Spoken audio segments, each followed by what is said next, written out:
We rejoin our plucky group in the Silverhaven fighting pits in the basement of the Candlekeeper's Tavern. Alistair, losing his fight with Nightshade and knocked unconscious, was being tended to by resident healers. Barvis had gone to celebrate his victory over Hex in the bar, spending his winnings on cheap ale and even cheaper women. Gera, his knees now feeling much better, had found his way to his companions. Merrick decided to stay at the Golden Goblet in case anything of note happened. Septima was next to enter the ring, battling against a young man called the Librarian, a name to strike fear into the hearts of everyone with overdue books everywhere. Whilst this was going on, the unconscious Alistair had been taken to the room through the southern doors and lain unceremoniously on a table which acted as a kind of bed. He came to as the healers were leaving, sitting up and sweeping aside the bloody rags left over from tending to various combatants. He recognised the room. It was a chamber where he often met with his patron, Lady Abeline Corsair. He could feel a presence in the corner. As his vision focused, he saw a familiar dark, cloaked, feminine figure, hood up. "Interesting circumstances under which to meet with you, Alistair." He simply replied, "My lady." Lady Corsair informed him that she had received his message and she had a special job for him, if he was interested. She commented that he seemed to have collected some friends and their aid could be useful in this task. "The buyer wishes you to retrieve an arcane core which is located beneath a tree in Candlemarsh. The tree is large and twisted, and the mission could be a dangerous one. The buyer does not have the skills necessary to carry out the retrieval, but they have approached other collectors, so I am asking you as one of my best operatives. There is no direct payout with this job, but the arcane core is not the only thing of value beneath the tree. Any other loot you come across will be yours to keep as you wish, and this could lead to a lucrative ongoing contract. Rest assured that the information I have is sound. I would not send you on a job which I have not vetted, and which will not benefit us both. I don't know how many others have been given this contract, as I am not the only one in this city who is good at keeping secrets." Alistair mentioned that the party were thinking of venturing to Saltmere, and Lady Corsair told him that was his decision, but any delay could result in someone else reaching the core first. Alistair agreed to talk to his companions, and Lady Corsair inquired whether he was planning to enter the ring again. He said no, he was done for the evening. "A wise decision. I do not like to bet against you, but I have no intention of losing any money tonight." With this, the figure seemed to meld into the shadows, and somehow Alistair sensed that he was now alone. Feeling refreshed, he left to find his friends. Septima and the Librarian were going hard in the ring, her magic missiles deflected by his shield and his attempts to hit her with firebolts missing every time. It was a long battle between the two wizards, but Septima was victorious, bringing him down with a barrage of firebolts which he could not avoid. As the unconscious wizard was dragged from the ring by his ankles, Flaya Stonefist approached Septima to congratulate her and let her know that she was eligible to face off against Bertha, the current champion. He seemed very taken with Calla, asking whether she or the old man wanted to fight next.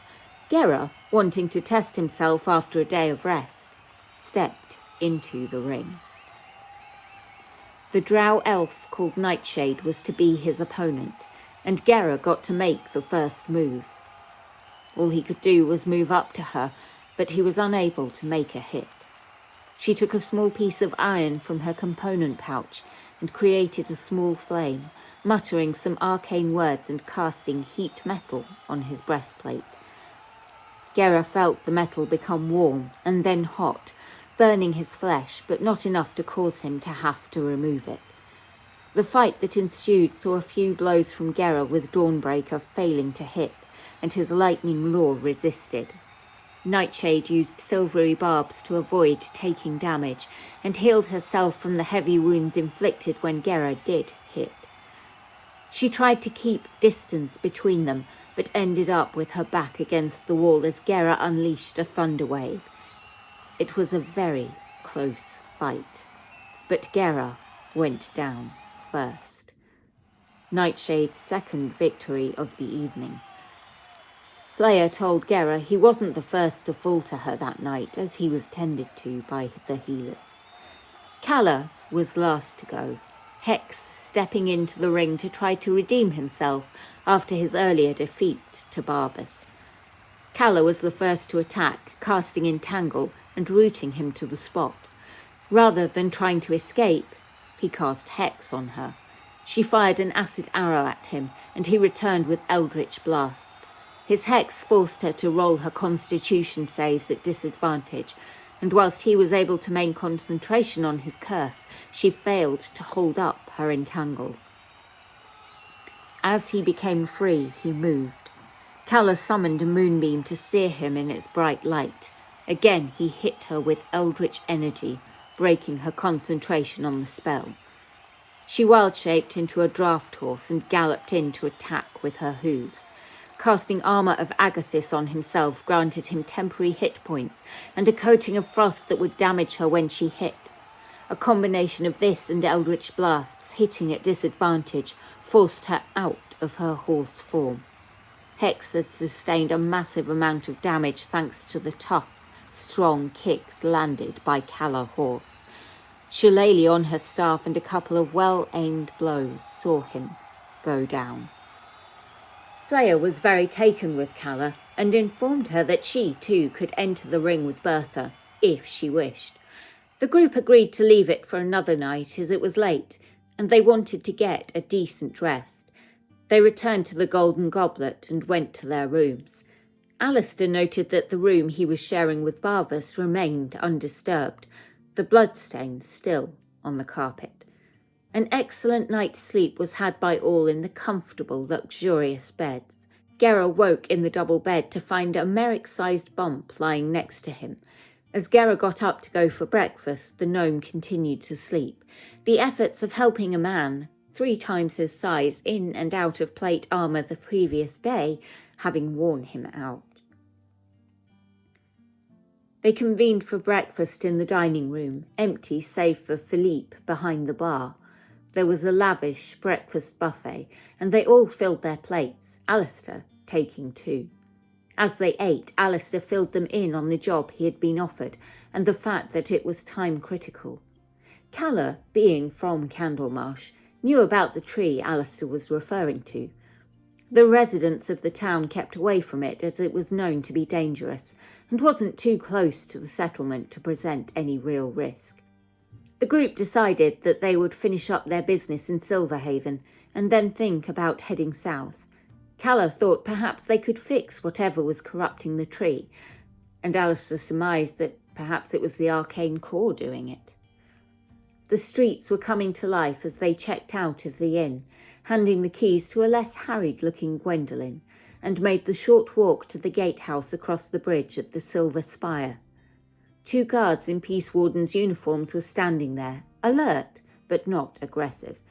Alistair informed them that they had a missive to deliver, and one of the guards took it, assuring that it would be delivered.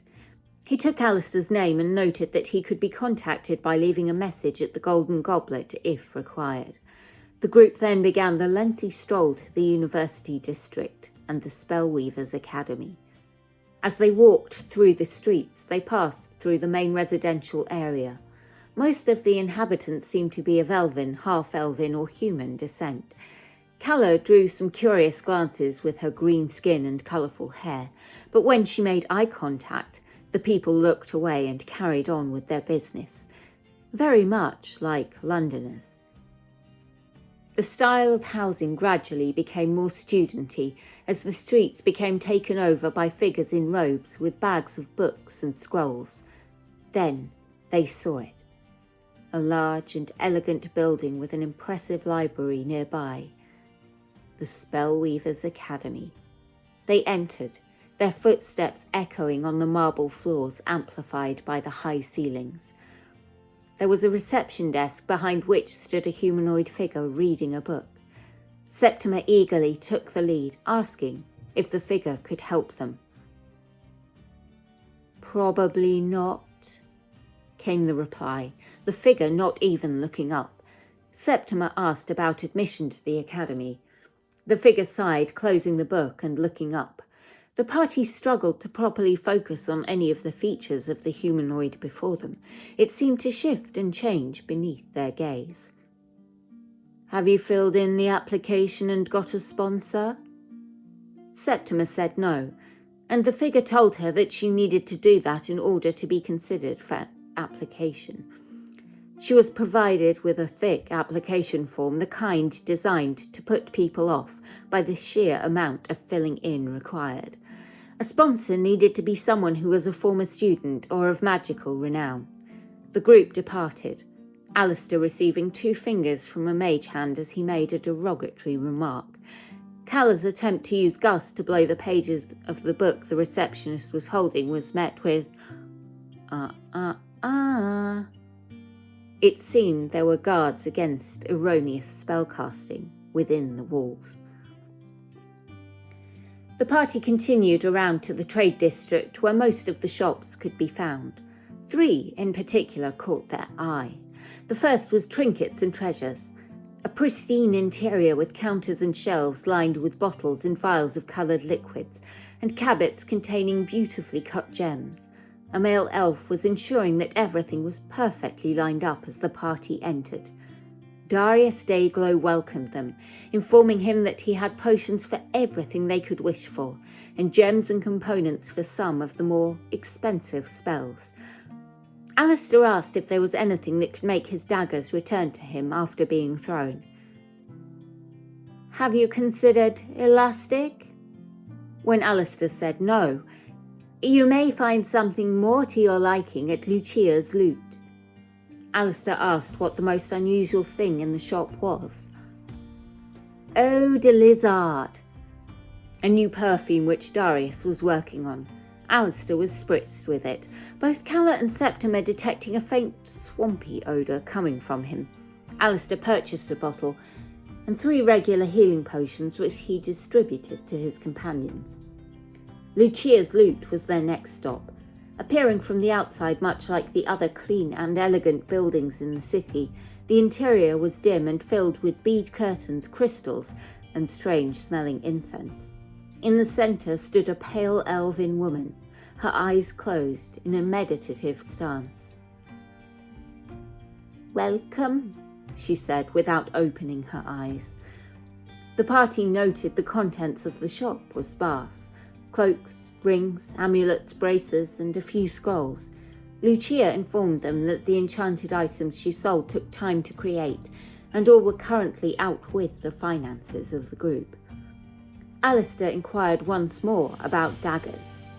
"If you can supply the daggers, then I can arrange for them to be enchanted. It will take some time and won't be cheap." After being quoted 5,000 gold pieces and remarking that he couldn't afford it, Lucia suggested, "You could try elastic." The group made their way to a 3rd shop. This one had windows full of colourful fabrics and garments. Entering the cat's whiskers was an assault on the eyeballs, reminiscent of Calla's paints whilst tripping out on bullywug juice. A slender male tabaxi stood in the centre of the explosion of silks, satins, embellishments, frantically pinning, sewing, measuring, and gathering. Alistair coughed, and he turned, welcoming them to his clothing emporium. The group were not interested in the fashions, but Alistair asked about some elastic. Florin, the shopkeeper, seemed unfazed by this request, inquiring the colour he wanted and whether he also needed any chains, ropes or sequins. Alistair asked for black elastic, but a couple of rhinestones to decorate the parts where it would be attached around his wrists. Florin dipped behind the counter, then handed him a paper bag containing the goods. Calla purchased some spools of coloured, thick, silken thread to braid into her hair. The group left the store. As they did so, the other three noticed that there seemed to be several tiny geckos beginning to group around Alistair's feet. He was oblivious as he looked into the paper bag, seeing 2 hot pink rhinestones and realising he would need to attach them to the elastic himself.